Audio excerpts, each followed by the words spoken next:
Ora, irmãos, nós vamos então dar continuidade ao nosso estudo na Carta aos Filipenses. Continuamos no capítulo 3, estamos quase a chegar ao fim do capítulo, mas ainda não chegamos. E vamos ler desde o versículo 14 até ao versículo 21, e o nosso irmão Carlos Simões vai ler-los. A tradução que eu tenho difere um pouco da vossa. O sentido é absolutamente o mesmo, mas vocês vão notar umas certas diferenças. Diz assim a palavra do Senhor: prossigo para o alvo pelo prémio da soberana vocação de Deus em Cristo Jesus. Todos quantos somos perfeitos, tenhamos este sentimento e, se pensares de outra maneira, também Deus vô-la revelará. Mas andemos segundo o que já alcançamos. Irmãos, sede meus imitadores e observai os que andam segundo o exemplo que tendes em nós. Pois muitos há, dos quais muitas vezes vos disse, e agora novamente digo, chorando, que são inimigos da cruz de Cristo. O seu fim é a perdição, o seu Deus é o ventre e a sua glória é a vergonha. Só pensam nas coisas terrenas. Mas a nossa pátria está nos céus, de onde esperamos o Salvador, o Senhor Jesus Cristo, que transformará o nosso corpo de humilhação para ser conforme o seu corpo glorioso, segundo o seu eficaz poder de sujeitar também a si todas as coisas. Amém. Graças a Deus. Vamos então dar continuidade ao nosso estudo. Nós, na semana passada, ficamos sensivelmente no versículo 20 e temos o versículo 20 e 21 para analisar, mas naturalmente pode ser que algum dos irmãos tenha algum pensamento de outro versículo mais atrás.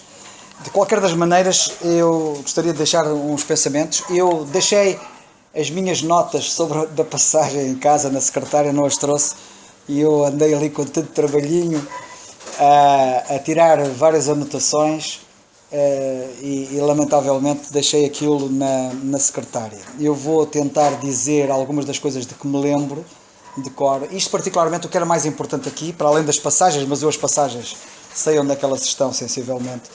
Mas o mais importante era particularmente o versículo 20 que diz: mas a nossa cidade está nos céus. E sabem que ainda hoje eu tive a oportunidade de escrever naqueles escritos que eu faço diariamente na Bíblia, e sobre cada capítulo da Bíblia tenho escolhido um assunto desse capítulo para escrever acerca dele. Não é um comentário à Bíblia, mas é apenas uns respigos que tenho estado a fazer nas Escrituras em tom de meditação e de reflexão para a nossa edificação. E hoje dediquei-me a escrever no capítulo 47, se não estou em erro, do livro dos Salmos, o Salmo 47. Penso que é no Salmo 47, mas já agora vou confirmar, porque isto é tanta coisa na minha cabeça que eu às tantas... porque eu ando adiantado em relação àquilo que é publicado, ando adiantado sensivelmente 2 dias. Portanto, eu hoje escrevi sobre o 47 e hoje publiquei... exatamente, eu escrevi sobre o 47 e eu publiquei hoje sobre o 44. Publiquei aquilo que eu escrevi sobre o 44, mas hoje já escrevi sobre o 47. E no 47, no versículo 2, lemos assim: porque o Senhor Altíssimo é tremendo. Eu até tive a ocasião de aproveitar para escrever, e já vos vou dizer porque é que estou a dizer isto. O Senhor é tremendo. E eu escrevi hoje sobre a palavra tremendo. E aquilo que eu procurei escrever e transmitir, depois vocês, se quiserem, leem aquilo que está escrito, foi que nós temos que ter muito cuidado com o uso das palavras. Porque às vezes usamos as palavras de forma muito leviana. Por exemplo, eu adoro muito esta comida. Ai, eu adoro muito aquela pessoa. Ai, eu adoro isto, eu adoro aquilo. Mas o que é isto? Adoração significa culto a Deus. Eu não posso estar a dizer adoro relativamente a uma coisa e não devo estar a dizer adoro relativamente a uma pessoa. Porque adoro é uma palavra exclusiva para Deus. E se eu não utilizo essa palavra com exclusividade e com a exclusividade que ela merece em relação a Deus, eu estou a ser idólatra. Porque eu estou a idolatrar pessoas e eu estou a idolatrar coisas. Eu estou a dizer que estou a adorar comida, que eu estou a adorar vestuário, que eu estou a adorar objetos como automóveis ou casas ou o que quer que seja. Isso é grave.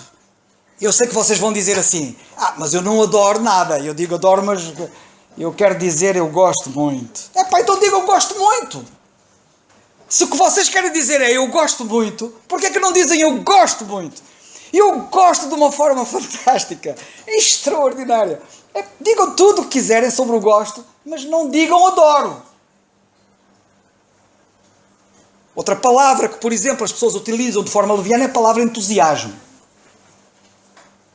Então ouvimos falar sobre vários entusiastas. Há os entusiastas do futebol, há os entusiastas da música, há os entusiastas das letras, há os entusiastas das ciências, há entusiastas, entre aspas, para tudo. Se as pessoas pensassem no significado da palavra entusiasmo, elas não utilizavam a palavra entusiasmo com tanta leviandade. A palavra entusiasmo quer dizer cheio de Deus. Como é que eu posso estar a dizer que um entusiasta da bola, que um indivíduo que gosta muito de bola, por exemplo, que é um entusiasta? O que é que isso tem a ver com estar cheio de Deus? Não utilizemos a palavra entusiasmo de forma leviana. O apóstolo Paulo, eu por acaso não escrevi, este pormenor que eu vou dizer lá não está escrito, mas o apóstolo Paulo, eu já disse isto algumas vezes, orou na carta aos Efésios por entusiastas. Quando ele disse que orava para que as pessoas fossem cheias da plenitude de Deus. O apóstolo Paulo queria que nós fôssemos cheios da plenitude de Deus. Ele estava a orar por quê? Por entusiastas. Pessoas cheias de Deus. Nós precisamos muito de pessoas cheias de Deus. As pessoas cheias de Deus são entusiastas. Vocês já viram um indivíduo cheio de Deus não ser um entusiasta? Portanto, não confundamos as coisas e utilizemos os termos de forma correta. Outra palavra, que é a palavra do Salmo 47, é a palavra tremendo.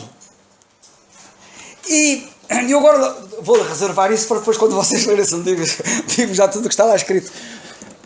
Mas é assim, a palavra tremendo é uma palavra que também só deve ser utilizada exclusivamente para Deus.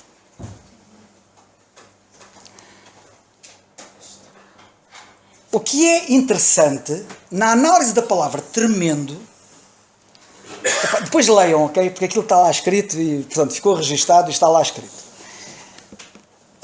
Eu, para ter uma ideia do significado da palavra tremendo, Deus é tremendo.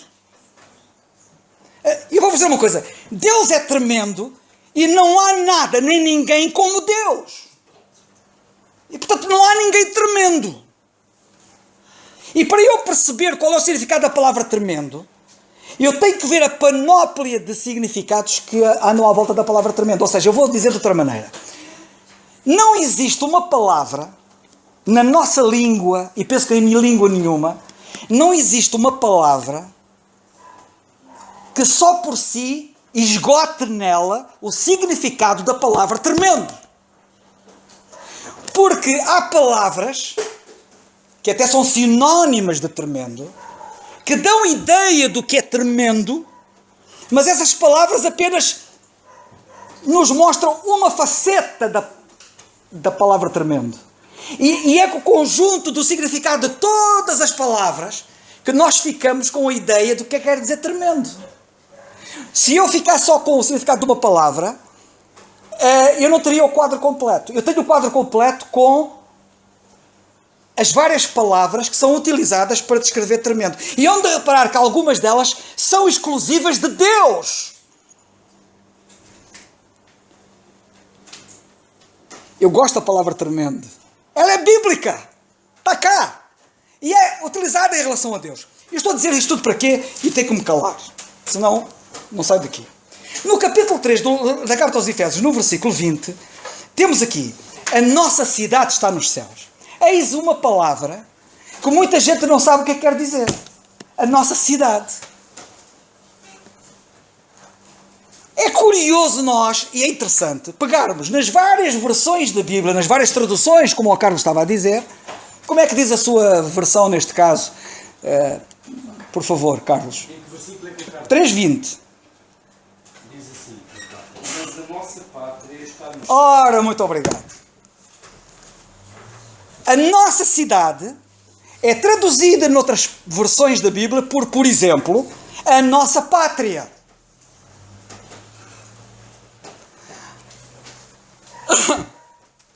Agora faltam as minhas notas.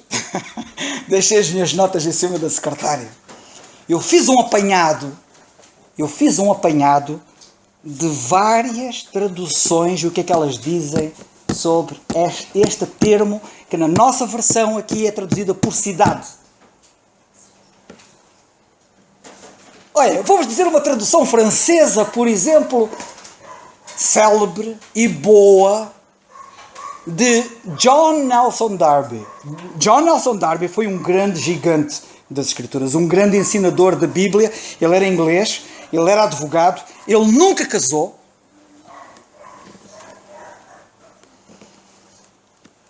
Ele escreveu tomos. Ele não escreveu livros, ele escreveu tomos. E tomos, e tomos. Alguns dos quais eu tenho em casa. Daquilo que ele escreveu. E ele escreveu uma coisa que não é para qualquer um. Ele escreveu duas... E ele traduziu a Bíblia do original para 2 línguas. Acho que para 3 até. Eu acho que ele também traduziu para alemão. Agora não posso precisar, que é para não errar. Mas ele escreveu, pelo menos... Ele traduziu a Bíblia das línguas originais. Vê do erudito que ele era. E ele traduziu para o inglês, a versão de John Nelson Darby. E traduziu para o francês, a versão de John Nelson Darby. Vocês sabem como é que ele, na versão francesa, traduziu a palavra cidade? Burguesia. E vocês dizem assim, e o que é que isso tem a ver? Muito. Porque a burguesia tem a ver com o capital. Aliás, se vocês forem ao dicionário e forem saber sobre burguesia, a burguesia começou em França. Não é por acaso que ele, para os franceses, na língua francesa, utiliza um termo exclusivamente francês. Porque a origem da palavra burguesia é francesa. Eu não sei como é que se diz isto em francês, bourgeoise, qualquer coisa assim. Epa, não sou francês, mas gostava de ser. Mas eu gostava de dizer o seguinte: burguesia, capital, valores. Onde é que estão os meus valores? Os meus valores estão no céu.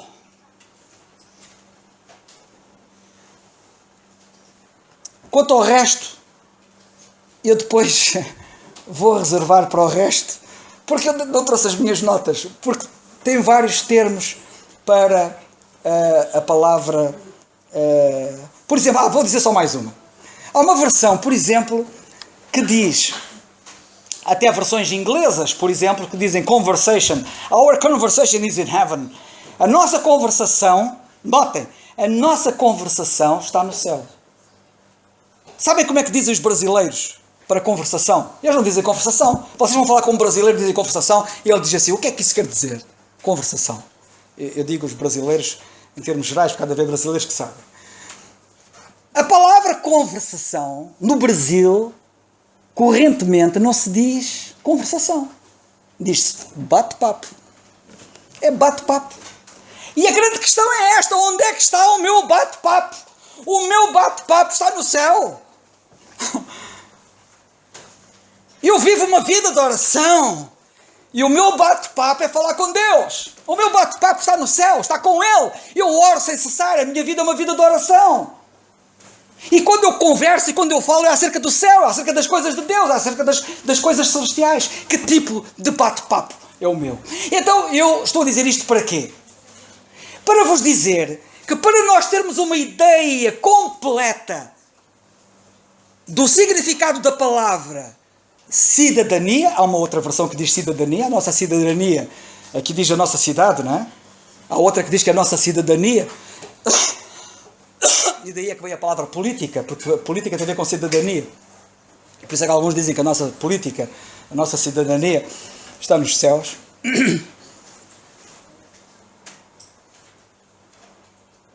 Eu podia falar muito ao longo dessa linha, mas vou-me resguardar.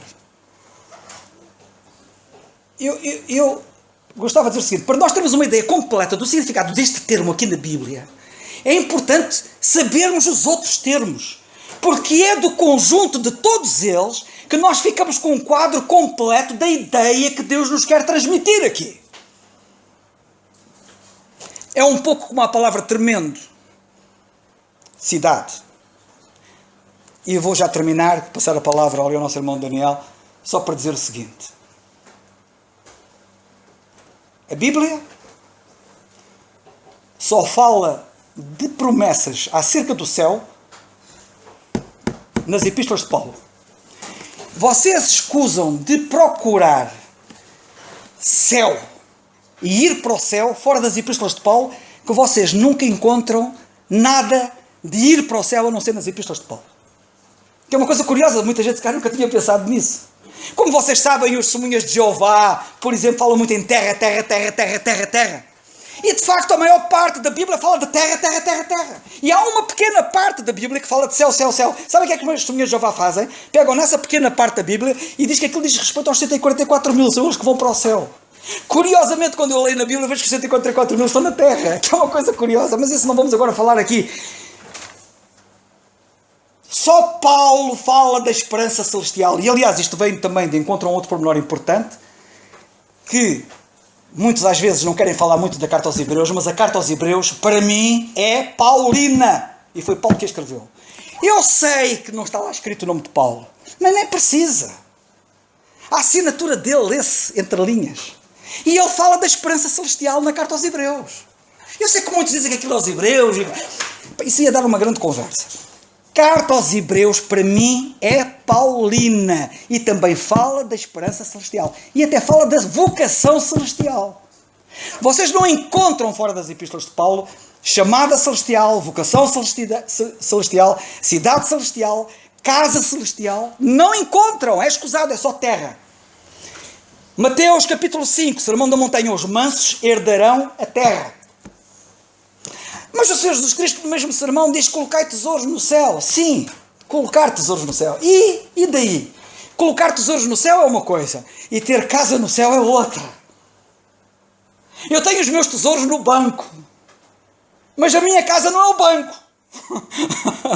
Ok? Isto para ilustrar. E aí vocês vão dizer assim: que tesouros é que tens lá? Ei, não tenho tesouros meus. Os meus tesouros estão no céu.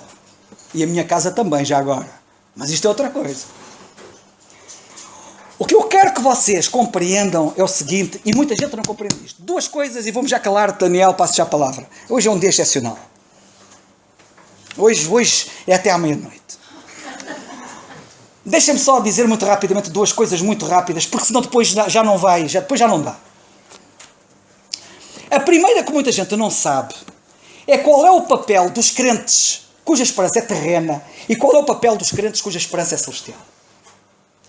Eu quero que vocês todos saibam que os destinos de Israel, povo terreno, e da igreja, povo celestial, estão unidos, os destinos diferentes, estão unidos por uma coisa chamada cruz. Os destinos de Israel e da igreja estão unidos pela cruz. Depois há outra coisa que eu vos quero dizer. Que o mesmo Senhor do povo terreno é o mesmo Senhor do povo celestial. Mas evidentemente ele tem programas diferentes para um e tem programas diferentes para o outro. Mas há uma coisa que muita gente não sabe. O que muita gente não sabe, por exemplo, é isto. E aqui é que está o problema. Muita gente não consegue distinguir a diferença entre o povo celestial do povo terreno. Mas também há muita gente que sabe ver a diferença entre o povo celestial e o povo terreno, que não consegue ver as semelhanças. E aquilo que os une. Pela cruz e não só. E então, muito rapidamente, o que eu quero dizer é o seguinte. Para onde é que eu vou quando morrer? Vou para o céu. Certo? Porque a minha pátria está no céu. A minha cidade está no céu. E agora vou-vos fazer outra pergunta. Para onde é que foi Moisés quando morreu? Onde é que Moisés está neste momento? E onde é que está David? E onde é que está Abraão? E onde é que está Elias? E onde é que estão todos os profetas? Estão no céu. E agora? Como é que agora vamos descalçar o sapato? É muito simples. Vou avançar mais um bocado. Quem é que vai herdar a terra? Os crentes a quem Deus prometeu a terra. Quando o Senhor vier reinar, eu que sou igreja e cuja pátria é celestial, venho reinar com Ele? Venho. Como é que eu sei isso? A Bíblia diz, mais, e assim estaremos sempre com o Senhor. O Senhor vem e lá vou eu. Ele vem à terra e eu venho com Ele. O que é que nós depreendemos e aprendemos com tudo isto? Uma coisa muito simples. A minha casa está nos céus. Paulo fala nisso na segunda carta aos Coríntios, capítulo 5. A casa de David é na terra.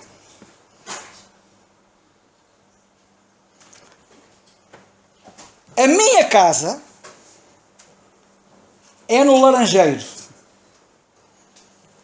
A casa da Dora é no Seixal. O facto da minha casa ser do Laranjeiro e o facto da casa dela ser no Seixal, isso não impede que eu vá à casa dela, como tenho ido várias vezes, e ela venha à minha casa, como já veio várias vezes. O facto de eu ter uma cidade nos céus, uma casa nos céus, não impede que eu venha à terra. Como também não impede que os terrenos vão ao céu. Que é onde eles lá estão à espera de vir reinar. Mas a casa deles não é lá. Eles vão herdar a terra. Mas não impede eles irem para lá. Por isso nós vemos várias visões. Tanto no tempo de Moisés, agora estou baralhado, Jacó.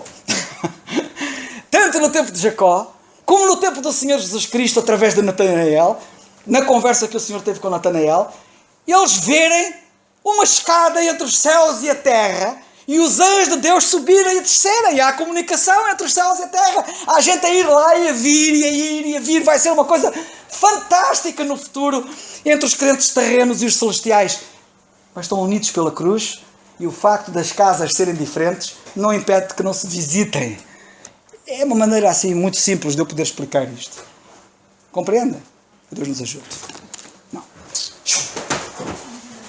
Desculpem. Vamos juntar mais um bónus.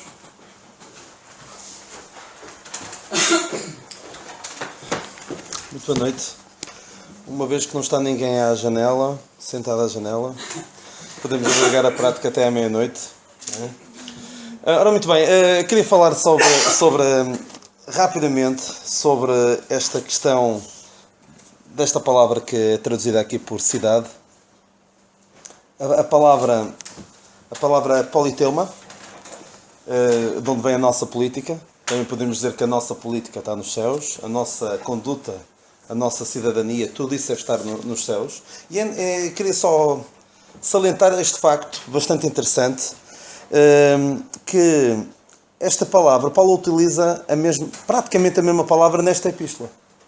Se calhar vocês poderiam dar, se eu percebesse que ele usa a mesma palavra no original, nesta mesma epístola, se calhar vocês andavam aqui à procura, se calhar não encontravam, mas é a palavra que aparece em Filipenses 1:27, e se calhar mesmo dizendo o versículo em que ela está, se calhar não descobriam, mas aqui no versículo 1:27 de Filipenses, onde lemos: somente deveis portar-vos dignamente conforme o Evangelho de Cristo.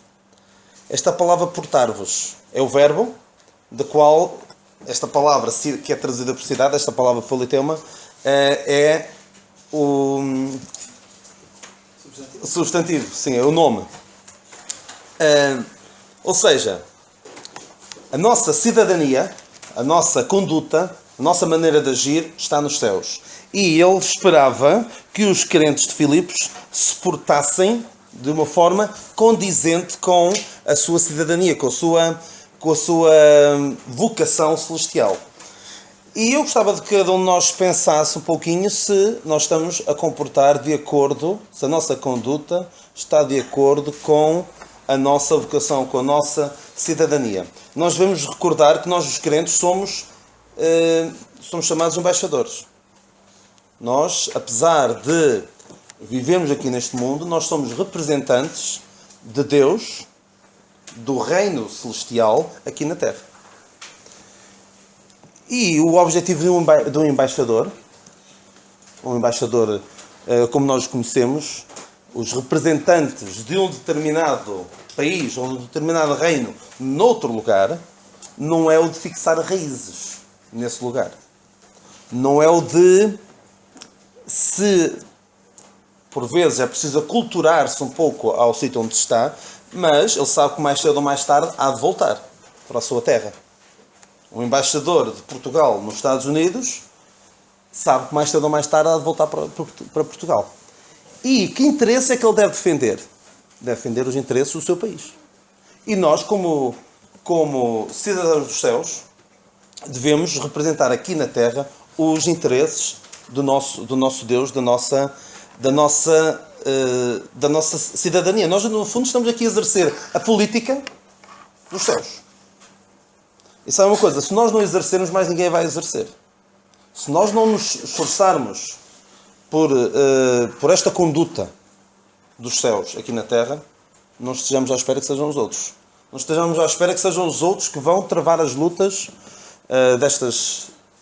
estas questões que agora ultimamente têm sido estas lutas morais que temos levado grandes derrotas. A vitória final será do Senhor, mas como a questão da homossexualidade, do aborto, que está outra vez em um debate, e outras tantas. Nós temos de travar esta batalha. Nós temos de representar aqui neste mundo os interesses da nossa pátria celestial. Mas pensemos um pouco se nós estamos de facto a ser embaixadores. Se estamos a representar bem e se estamos como embaixadores, não estaremos a acostumar-nos demasiado ao sítio onde estamos. Porque se o embaixador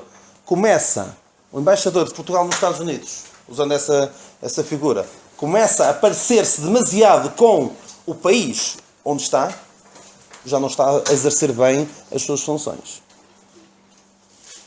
Cuidado com o sermos demasiado parecidos com os cidadãos da Terra. Estarmos, como diz aqui no versículo anterior, a pensar só nas coisas que são terrenas.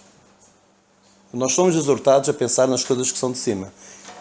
Sabem, isto entra em completo contraste com o que aqueles anjos disseram aos discípulos. Os anjos tiveram de dizer aos discípulos, quando viram o Senhor subir ao céu, eles tiveram de dizer em Atos 1:11, varões galileus, por que estás olhando para o céu? Eles não tinham nada que olhar para o céu. Eles tinham de olhar para a terra. O trabalho deles era terreno. E se calhar teremos de ouvir uma reprimenda parecida, não da parte dos anjos, mas se calhar o Senhor teria de nos dizer: cidadãos dos céus, por que estás a olhar tanto para a terra? Porquê é que estáis a investir tanto na terra? Eu mandei-vos para aí para vocês serem embaixadores. Não é para vocês ficarem aí a viver o resto da vida. O vosso destino é voltar para os céus.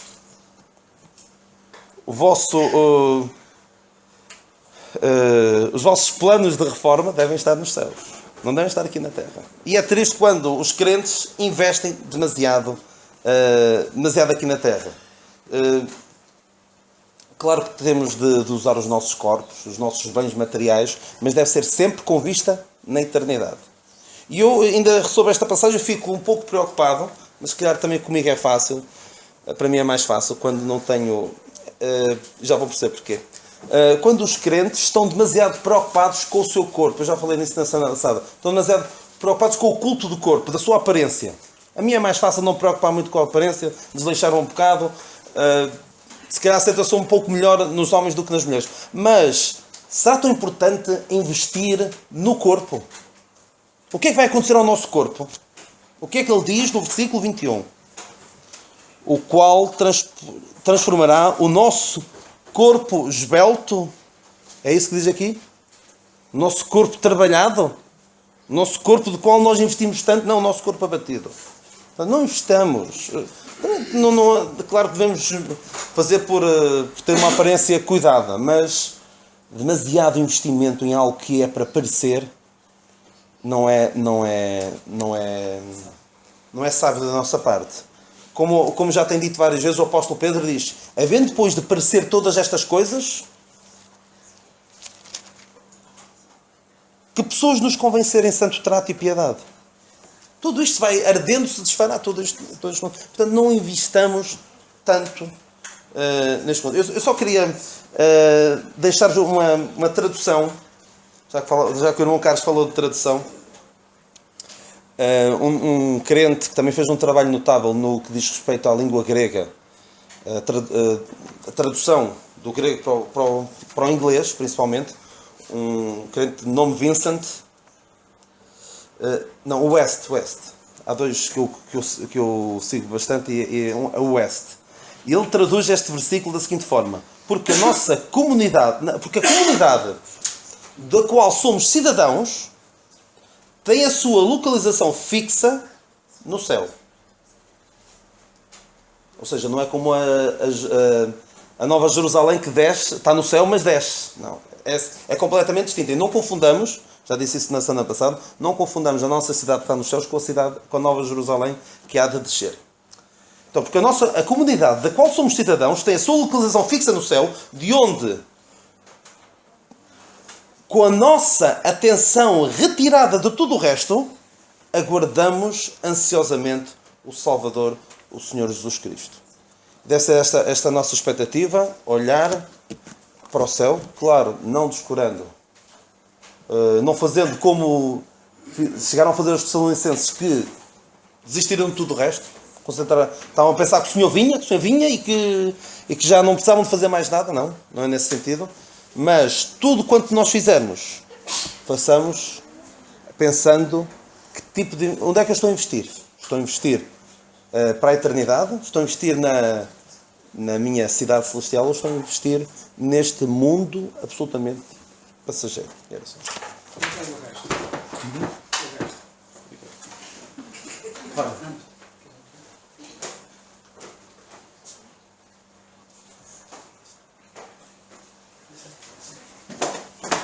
Graças a Deus.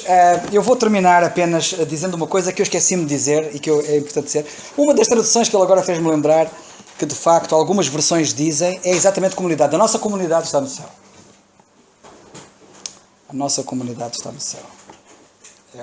Se vocês forem ver as várias versões da Bíblia que fazem a tradução deste versículo, falam acerca disso. Mas o que eu queria dizer não é isso. O que eu queria dizer é importantíssimo, e não sei se algum dia de vocês já pensaram no assunto, mas tem a ver com o seguinte.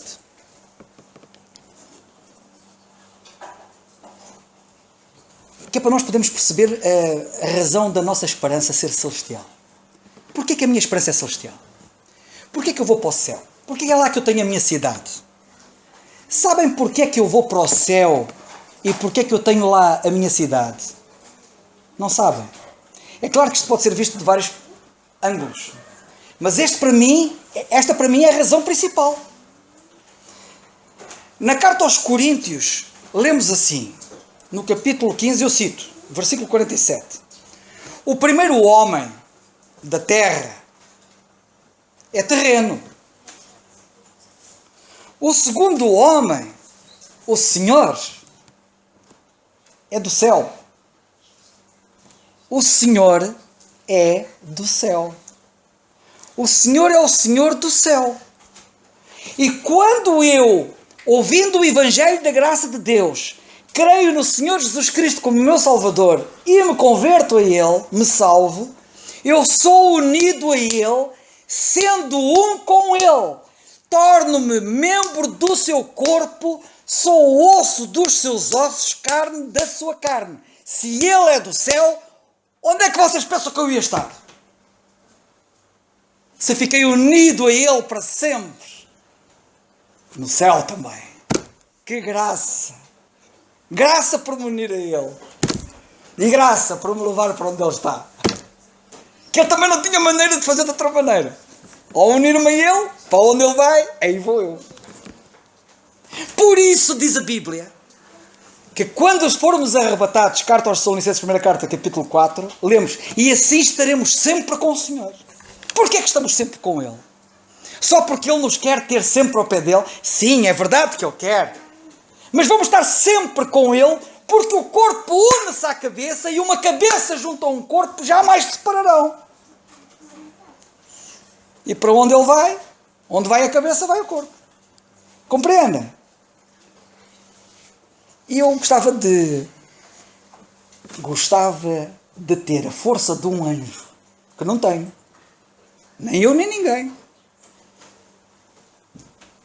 E gostava também de ter a erudição de um anjo. Eu acho que os anjos são eruditos.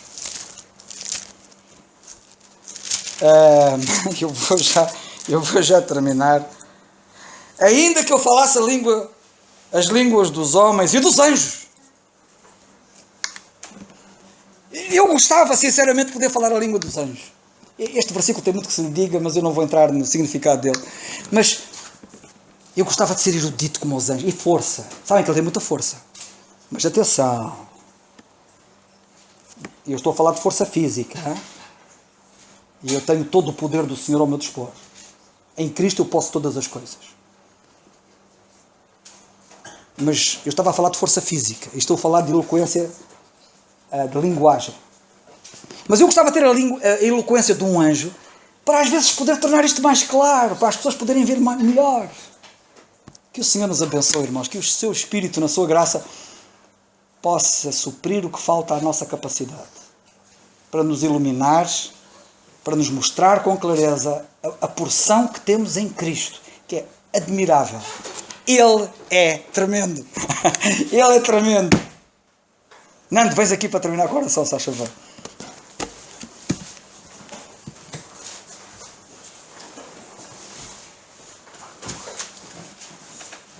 Senhor, nosso bendito e amado Pai, graças te damos, Senhor, pela Tua Palavra, Senhor, pelo estudo da Tua Palavra, Senhor, e que de facto, Senhor, é um privilégio estarmos aqui, Senhor, e obrigado, Pai, de facto a nossa pátria está nos céus, Senhor, ao Teu lado, Pai. Obrigado por isso, Senhor. Obrigado porque Tu és bom, Senhor. Obrigado porque és poderoso, Senhor, e a Ti te adoramos, Senhor, somente a Ti, Pai. Te agradecemos mais uma vez, Senhor, pelo privilégio de estarmos aqui. E obrigado pela Tua Palavra, Senhor, transmitida pelos Teus servos, Senhor. No nome do Teu Filho, o nosso Senhor Jesus Cristo. Amém. Amém.